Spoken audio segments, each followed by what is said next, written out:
சாந்தீபனி முனிவரின் குருகுலம். அங்கே பல சிறுவர்கள் கல்வி கற்கின்றார்கள். அதில் கிருஷ்ணரும் சுதாமர் என்ற குசேலரும் நண்பர்களாகின்றார்கள். வாழ்க்கை சக்கரம் சுழல்கிறது.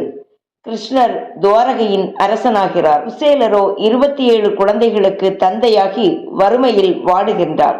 ஒரு நாள் குசேலரின் மனைவி குசேலரிடம் துவாரகா சென்று தங்கள் நண்பனான கிருஷ்ணரை பார்த்து, நமக்கு பொருளுதவி ஏதாவது பெற்று வரலாமே என்று கூறுகின்றாள். தயங்கி தயங்கி நண்பரை பார்க்க செல்கின்றார் குசேலர். செல்வம் பெறலாம் என்பதை விடவும் ஆருயிர் நண்பனை மீண்டும் காணும் ஆவலுடனும் நண்பனுக்காக சிறிது அவளுடனும் குசேலர் செல்கின்றார். குசேலர் வந்திருப்பதை அறிந்த கிருஷ்ணர் அரண்மனையின் வாயிலுக்கே ஓடோடி வருகின்றார். நண்பனை ஆறத் தழுவுகிறார். சிம்மாசனத்தில் அமர வைத்து பாத பூஜை செய்து ராஜ உபசாரம் செய்கிறார்.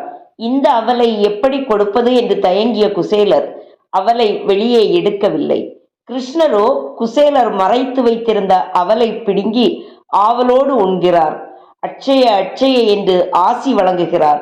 அதே நேரம் குசேலரின் வறுமை நீங்கி செல்வம் நிறைகிறது. இந்த நிகழ்வு நடந்தது ஒரு மார்கழி மாதத்தின் முதல் புதன்கிழமை. எனவே மார்கழி மாதத்தின் முதல் புதன்கிழமை குசேலர் தினமாக கொண்டாடப்படுகிறது. இந்த நாளில் குருவாயூரப்பனுக்கு அவளுடன் அச்சு வெல்லத்தையும் இலையில் வைத்து படைக்கும் வழக்கம் இன்றும் உள்ளது.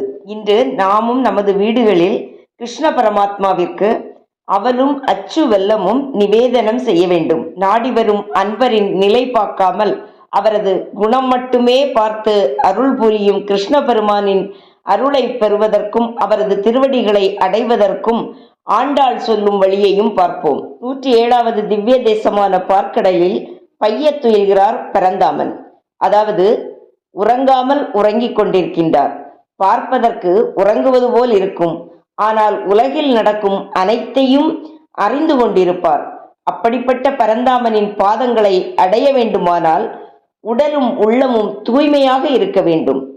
செய்யக்கூடாத செயல்களை செய்யாமல், சொல்லக்கூடாத சொற்களை சொல்லாமல், இல்லாதவர்களுக்கும் துறவிகளுக்கும் ஞானிகளுக்கும் நம்மால் முடிந்த அளவு தர்மம் செய்து நிறைய தானங்கள் செய்துவிட்டோம் என்று நினையாமல் பரந்தாமனின் நினைவில் இருந்தால் குசேலரைப் போல நாமும் எம்பெருமானின் அருளை பெறலாம்.